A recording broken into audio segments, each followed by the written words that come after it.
Greetings, Arts Beatniks. It's the KC Arts Beat Report. I'm Patrick Neas, and it's that time of the year when the strains of Handel's Messiah are in our ears, and we are lucky to have here in Kansas City a group that presents a very authentic performance of that masterpiece on period instruments with a performance practice from the time. And this year it's going to be even more authentic. We're going to talk about that in just a second. But first, I'd like to ask you to please like this video, share it with anyone who's interested in Christmas music or choral music or Handel, and please subscribe to our YouTube channel and subscribe to our Substack and follow us on Facebook. But right now, it's time to say hello to Ben Spalding, the founder and artistic director of the Spire Chamber Ensemble. It's always great to see you, Ben. Oh, so great to see you, Patrick. It's such an honor and pleasure every time we get to visit. And we're just so thankful for you and everything you do for Kansas City and the arts. Well, and you as well. And as I was saying earlier, one of the things you do for Kansas City that is so special, and I think probably not a lot of cities in America are able to enjoy this, is a annual performance of Handel's Messiah on period instruments. That is just an amazing thing because I can't imagine it's very easy to get together an orchestra of period instruments. It's not, and we're so excited. This will be our 15th time of doing this tradition with these wonderful period instruments for our beloved Kansas City audiences. And you're right. Yeah, you would need to travel to the East Coast, the West Coast, and even more so probably in Europe, Berlin or Amsterdam or London to hear these instruments because they are rare. Our concertmaster plays on a potentially priceless instrument from the early 1600s, and so we're just thrilled every year to bring this beloved, cherished work with the instruments Handel would have heard himself. And this year's performance, as I say, is going to be extra special. We're going to get to that, but I want to tell people right off the top that it's 7 p.m. December 23rd, just a couple of days before Christmas. What a great way to launch into the holiday. That's going to be at the Folly Theater, 7 p.m. December 23rd. For tickets, go to spirechamberensemble.org. This is called Handel's Messiah by Candlelight. That sounds pretty special, Ben.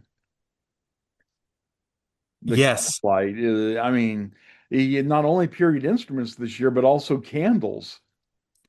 Yeah, one of the things we wanted to do this year was, again, in the spirit of these period instruments, is to replicate some of the early performances of this fantastic work in Dublin in the kind of the later 1700s.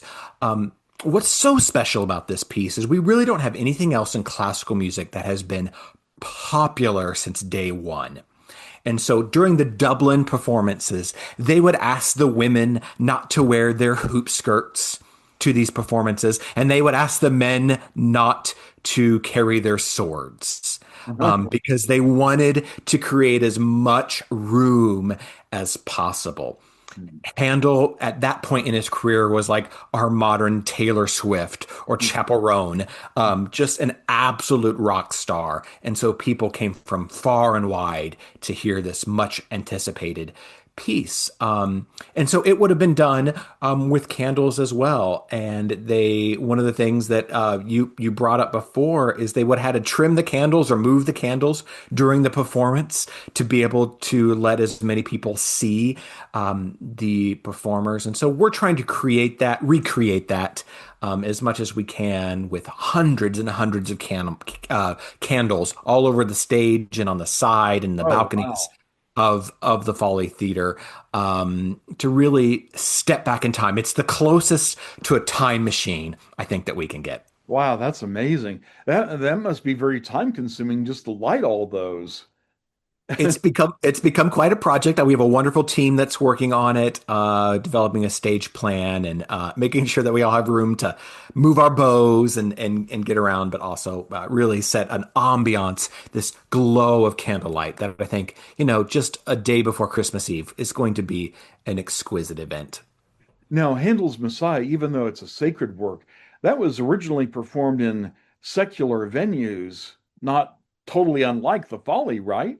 Yeah, yeah, we believe it would certainly have been a 1700s theater, and it would have also was performed during Lent and Easter time, so it's become a Christmas tradition, mostly over the years. Though there's still groups, particularly in Europe, that do it around the end of Lent and Easter tide.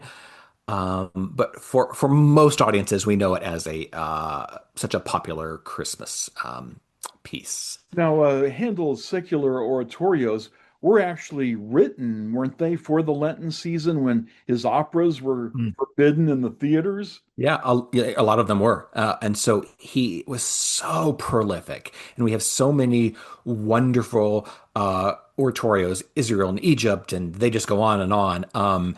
And it was a great device for storytelling, and especially stories that people would be somewhat familiar with, these great epic Bible stories. So yeah, we've performed several of his oratorios over the years, and we have plans to do as many as possible. But Messiah really holds a special place in our hearts, and also I think the hearts of our audience. Tell us about the libretto. And by the way, will you be performing it in its entirety? Because I know a lot of groups trim it for Christmas time performances. Yeah, we are doing almost all. I would say about 85 or 90%. Messiah, it's a long evening. We will do some cuts in part two. As painful as it is for me to cut a little bit of out of part two, there is some things that are just slightly redundant, and so that's one of the ways that we can keep the evening down a little bit and still keep the storyline connected. Part two is all about the passion and the resurrection, and so there's some things in the middle that we will take out, but it's a vast majority of Messiah, which is always great because it's a through composed, it's a narrative that if you chop up too much, it's hard to get the complete picture. So it is a narrative. Yeah, yeah, it's a narrative in the sense that Charles Jennens, the librettist, very carefully chose text to represent the full life of Messiah.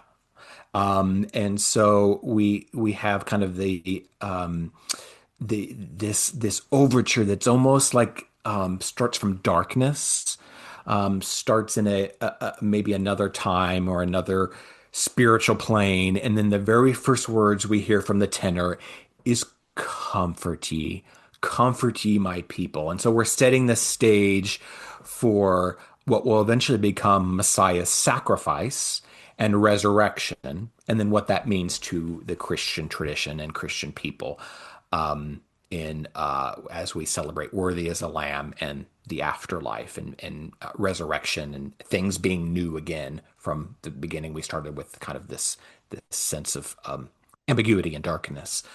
So yeah, it's a different kind of narrative, because it's all biblical texts that have been chosen to weave in this story of Messiah.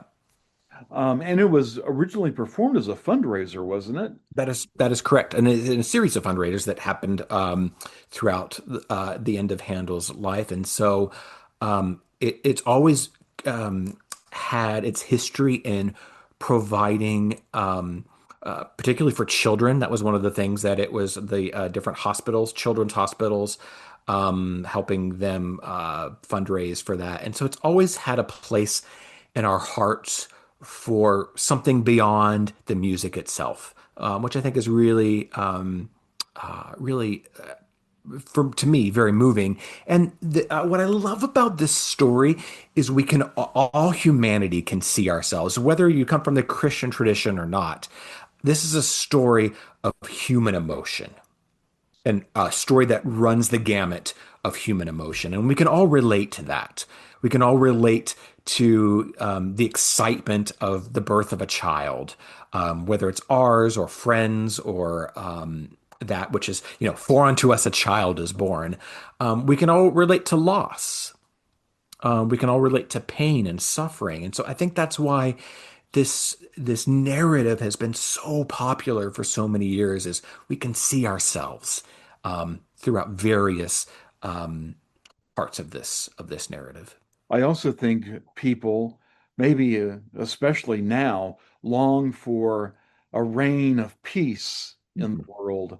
And, when you have that chorus, King of King and Lord of Lords, I think that everybody longs for this ideal world where we don't have war, where we have peace. And I think it's very appropriate the work begins, as you say, with "Comfort ye my people." I Mhm. mean, I think the whole work is comforting in so many ways. Absolutely. And I think on so many a spiritual level, on an intellectual level, I mean it is a highly evocative painting of word stress and emotions on a mathematical level. There's a really great instance in all they that see him laugh him to scorn. And we have the strings doing a emotion that sounds like we're flogging, like how the Romans used to torture somebody. And that happens exactly 39 times. Wow. And so there's historical documents that say, the Romans would never give more than 40 lashes. And so we also says in the Bible in a passage in Corinthians about 39 lashes. And so was Handel thinking about that when he wrote this? Um, I personally believe that that's not a coincidence, but I think what's so fascinating about this piece is it's that you can do investigative journalism. You can kind of discover all of these amazing possibilities, and I just love that there's so many ways to approach this piece, and it's a universal nature. It's like you said, it's a universal nature of calling the best in humanity forward is what resonates with I think so many people. Well, this is the 15th performance for you. Do you still discover new things every year? Every year I'm astounded at how many times I've done these pieces with just Spire and other circumstances that I keep seeing new things. Maybe I'll give a little teaser. There's something new that I'm going to do in the very last aria, If God Be For Us, that I've discovered just recently that I've never seen it through that lens, and I think it's a very compelling rendering of that final aria before the just triumphant D major chords of "Worthy Is the Lamb." So I'm it never ceases to amaze. I never get tired of studying it. You can hardly read my score anymore because it has so much scribbles in it and just years of collections of notes and letters and research. And I'm just obsessed with every year trying to find new ways to make the text um, come alive and to impact people. And I think that comes through our performance. It sure does. That kind of deep intimacy with the work is something else that I think sets your performances apart, because not everybody has that kind of experience year after year after year tackling this work. And one of the things I also love is the way you add little touches every year. I remember didn't you add a Celtic drum Oh uh, yes. recently? And so, do you have any things, I, or I maybe you don't want to talk about it, I but mean, yes, we are going to have the Celtic drum is making its appearance again.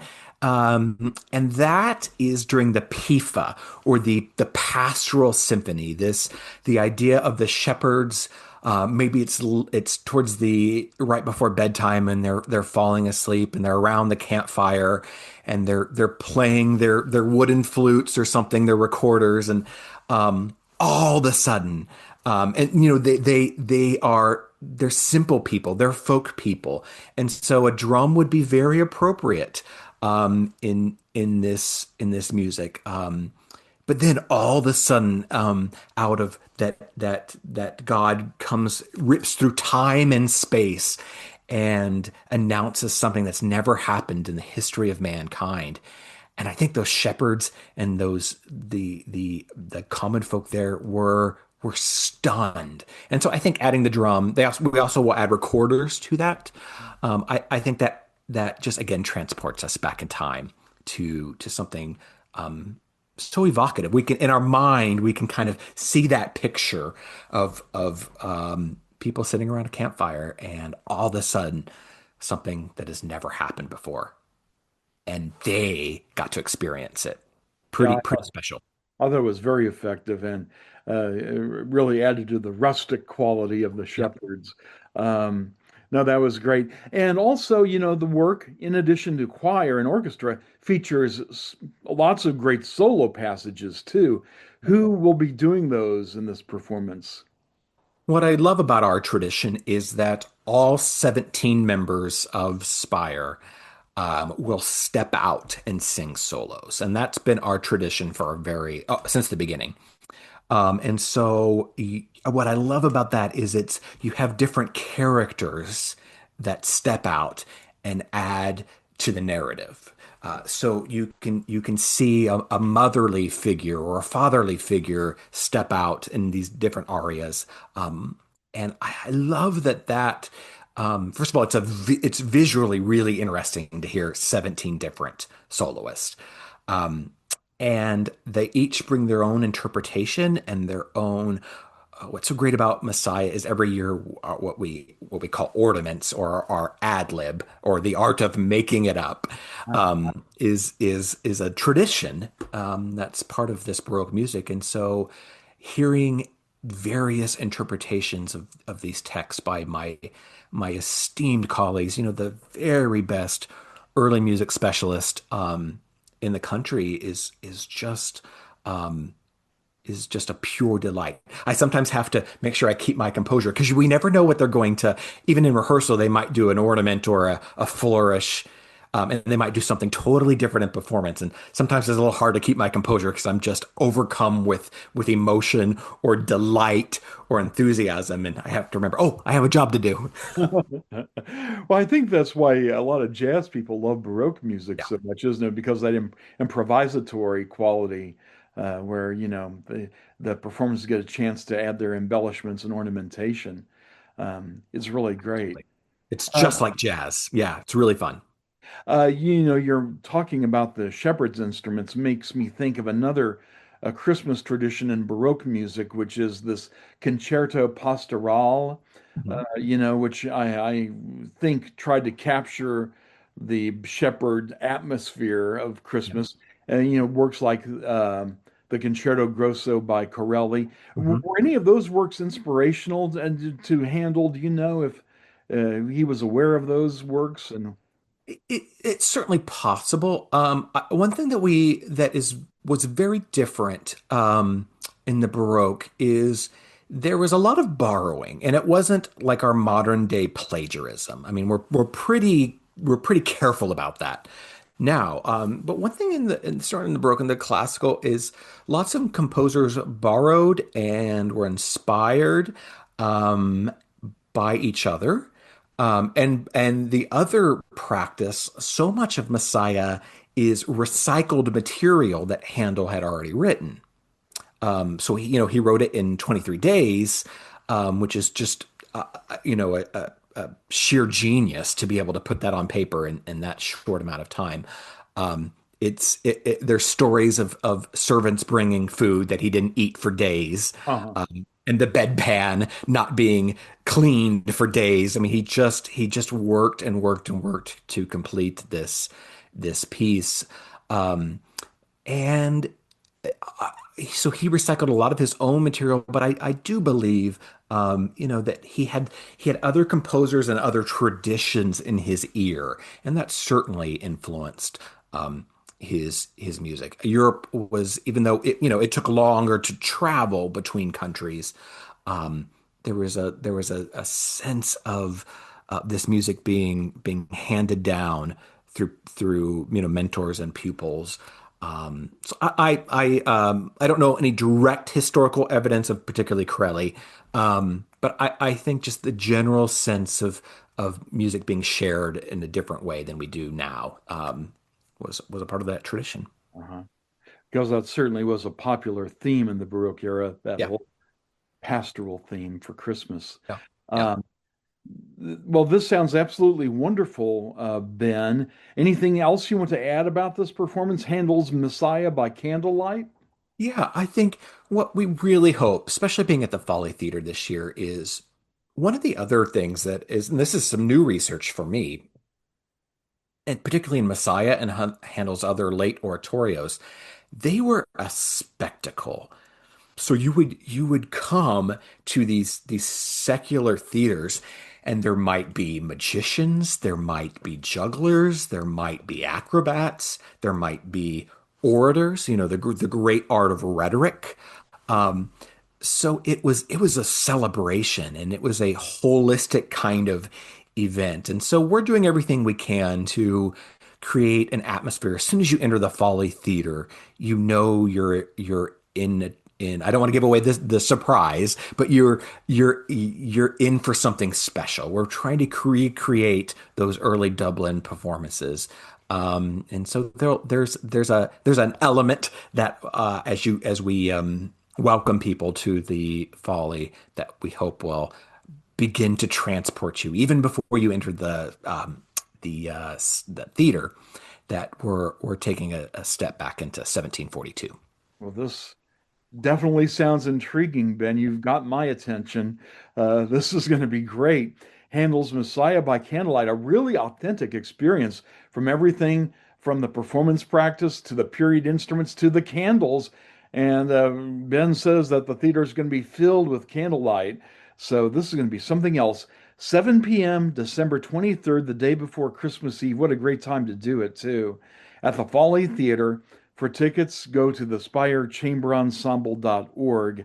Probably it'd be risky to expect to get tickets at the door, wouldn't it, Ben? Yeah, it is. We definitely expect a great crowd, and so we would encourage people to get tickets as soon as possible, and bring their friends and their family. Messiah is a piece for all ages. And they make wonderful Christmas gifts. If you're looking for an experience that you can share together as with family and friends, it makes for a wonderful night out on the town, in our beautiful city. That's I was just there the other night, and so many buildings are already lit up for Christmas, and it's a wonderful time to celebrate the holidays. So we'd love to see everyone there, for really, and this only happens one night, so don't delay. We're really excited to welcome just a full house. I have to also say that one of the things I really love about your Messiah performances is the energy. There is just, they don't drag. It's very sprightly, and everybody's into it. Everybody's charged up. It's just a real exciting atmosphere. Thank you so much, Ben. It's always a pleasure talking to you. And you've had a great year this year with Spire Chamber Ensemble. I'm sure you've got lots of great stuff planned in 2026. We do, yeah, and I know we're going to be talking later in the spring, Patrick, about our 250th anniversary of America and that program. So it's been a wonderful 16th season already, and we're just getting started. Well, it's always a pleasure to talk to you about the great music you perform. So thanks a lot. Thanks, We've been Patrick. talking to Ben Spalding, the artistic director, the music director of Spire Chamber Ensemble. And once again, it's Handel's Messiah by Candlelight, 7 p.m., December 23rd at the Folly. For tickets, spirechamberensemble.org. And until the next KC Arts Beat Report, I'm Patrick Neas. Thanks for joining me.